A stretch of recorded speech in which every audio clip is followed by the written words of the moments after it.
Hello friends, welcome back. Sam here and you are watching Learn English Easily. How are you all? I hope you all are fine. Friends, I love making fascinating videos related to daily life that will help you to enhance your vocabulary and speaking skills. So stay hooked on to my YouTube channel, that is Learn English Easily. You can also follow us on Instagram at @Learn English Easily with Sam. So without wasting time, let's start with today's topic. Today in this video we will learn some daily use words with their meaning and example that we use in our day-to-day life. I hope this video will be beneficial for you. If you like the video, please don't forget to smash the like button and subscribe button. Now start with today's video. So friends, our first word is here, smell the rat. Smell the rat इसका मतलब है चाल को समझ जाना या शक हो जाना। एग्जाम्पल देखते हैं।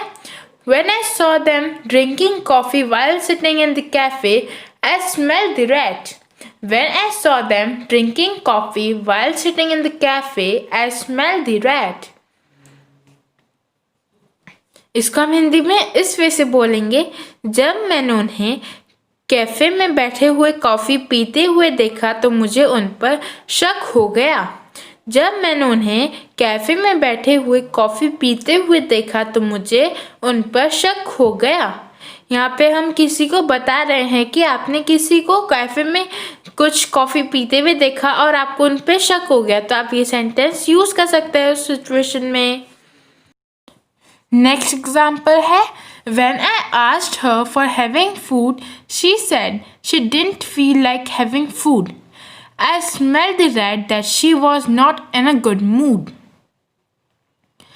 When I asked her for having food, she said she didn't feel like having food. I smelled the rat that she was not in a good mood. इसको हम हिंदी में इस वे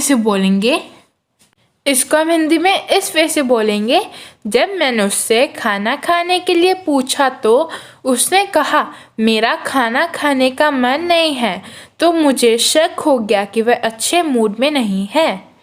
जब मैंने उससे खाना खाने के लिए पूछा तो उसने कहा मेरा खाना खाने का मन नहीं है, तो मुझे शक हो गया कि वह अच्छे मूड में नहीं है। नेक्स्ट वर्ड है to be over the head. To be over the head इसका मतलब है कुछ समझ ना आना। एग्जाम्पल देखते हैं।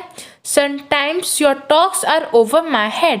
Sometimes your talks are over my head इसको हम इंग्लिश में इस वे से बोलेंगे, कभी कभी तुम्हारी बातें मेरे समझ नहीं आती है। कभी कभी तुम्हारी बातें मेरे समझ नहीं आती है।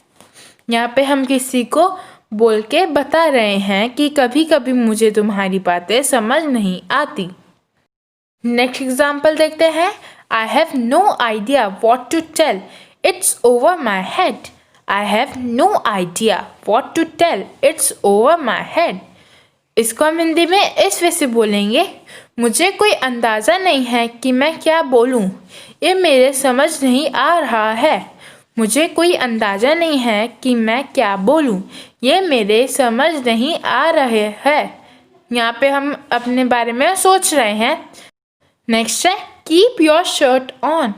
कीप योर शर्ट ऑन इसका मतलब है गुस्से को शांत कर लो। इसको हम इंग्लिश में इसके एग्जाम्पल है, keep your shirt on, I will be ready in 10 minutes। Keep your shirt on, I will be ready in 10 minutes। इसको हम हिंदी में इस वे से बोलेंगे, अपने गुस्से को शांत कर लो, मैं 10 मिनट में तैयार हो जाऊंगा। यहाँ पे हम किसी को बता रहे हैं। नेक्स्ट है वाइट लाई।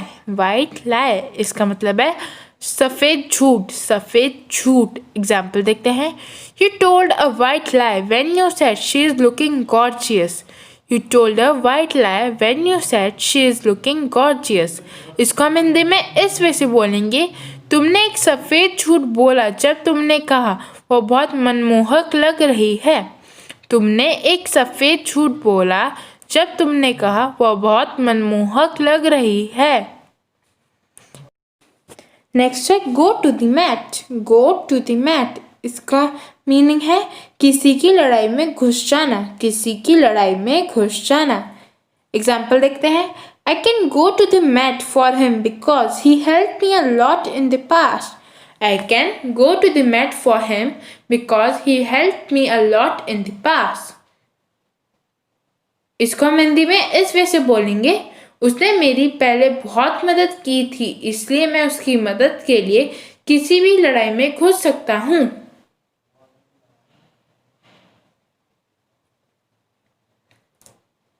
नेक्स्ट है A lot of my friends are always ready to go to the mat for me. Lot of my friends are always ready to go to the mat for me. इसको हम English में इस वे से बोलेंगे, मेरे बहुत सारे दोस्त हमेशा मेरी मदद करने के लिए मेरी लड़ाई में घुसने के लिए तैयार रहते हैं। मेरे बहुत सारे दोस्त हमेशा मेरी मदद करने के लिए मेरी लड़ाई में घुसने के लिए तैयार रहते हैं। यहाँ पे हम अपने दोस्तों के बारे में किसी को बता रहे हैं। नेक्स्ट वर्ड है to be on the game. To be on the game इसका मतलब है कुछ बहुत अच्छे से करना, कुछ बहुत अच्छे से करना। एग्जाम्पल देखते हैं। You are not playing well today, just be on your game. You are not playing well today, just be on your game. इसको हम इंग्लिश में इस वे से बोलते हैं। चलो देखते हैं हिंदी में हम किस वे से बोलेंगे। तुम आज अच्छे से नहीं खेल रहे हो, बस अपने गेम में ध्यान दो। तुम आज अच्छे से नहीं खेल रहे हो, बस अपने गेम में ध्यान दो। किसी को हम सजेस्ट कर रहे हैं तब हम इस वर्ड का यूज कर सकते हैं। So friends, that's all for today. We'll meet again with one more interesting video. I hope this video will be beneficial for you. If you like the video, please smash the like button and subscribe button and keep learning with Learn English Easily. Thanks for watching. Have a wonderful day. If any query, please comment in the comment section.